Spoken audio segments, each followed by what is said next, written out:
about how the evening is going to run.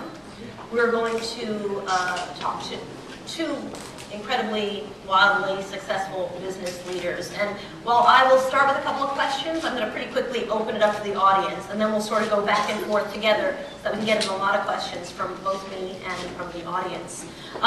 They've asked me to say a few words about some of the work that I've done, and if you'll indulge me, I will. I've been working as a journalist now for 25 years, and I'm going to start lying about that soon, because I'm starting to sound, for 3 years now I've been working. My mom came to this country in 1958 from Cuba.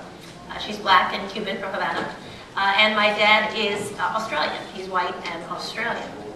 And I think that one of the upsides for me as a journalist in being a first-generation American and being a woman who's biracial and multicultural and growing up in, primarily white Long Island, New York, was that while I was an outsider, I think that there's a tremendous value in that as a journalist. Because you can push people and ask good stories and ask good questions and push for good stories. When I became the anchor of CNN's In America unit, we started focusing on telling stories that sort of flew under the radar, stories that I think often would be missed in quote-unquote mainstream media.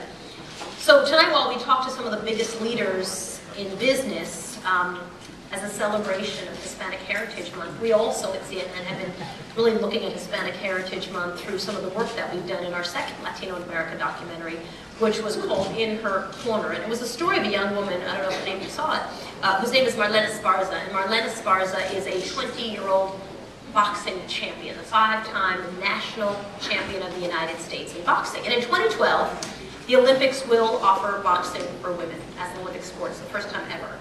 And as we were interviewing and telling the story of Marlena Esparza from Houston, Texas, who is very much on the path to becoming a national and an international champion in boxing, one of the things that we learned was sort of the metaphor of boxing. Boxers talk about someone being in their corner. And as I learned from Marlene, the person who's in your corner is your coach. In Marlene's case, it's a guy named Rudy Silva, who literally has been teaching her how to box since she was 11 years old. And Marlene would describe being in an arena, and it's so loud and noisy, and people are chanting your name, and yet the person in your corner, their voice will float over all the noise. Because sometimes, apparently, when you're boxing, you're almost blind, and you need the person in your corner to call the shots. That's what helps you win. But what I loved about that title was we saw it also as a metaphor, because Marlena Esparza has a lot of people in her corner. Marlena Esparza not only has her coach, Rudy Silva, in her corner, literally and figuratively, but she also has parents who, even though they're divorced, are devoted to her success. And she has brothers and sisters who have her back and love her and try to protect her. And she has a community that wants to see her succeed. And Marlene herself is incredibly successful because she understands all the potential that she has. Marlene said to me in one interview that we did, she said, sometimes I imagine what the impact could be if there's Marlene Esparza, gold medal, boxing, women, on the top, on the Wheaties box.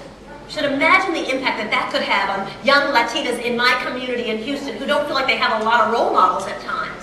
And she said, and then imagine what that impact could have on people who are not Latinos. So see, Marlena Esparza representing the United States in boxing. And I think she's right. So I think it's critical, and especially at a time when everything story in the news about jobs, jobs, jobs, jobs, jobs, that you think of yourselves as business owners the same way. Jobs that are created out of small businesses are literally the engine of our economy. And the only way the United States can truly recover is if we are supporting that. So tonight our conversation will be about that. We're going to ask our guests who was in their corner, how did they do it, how did they succeed, and get specific advice for you as well for any questions that you have. So I welcome you, I thank you for joining us, we appreciate it, and we will get started.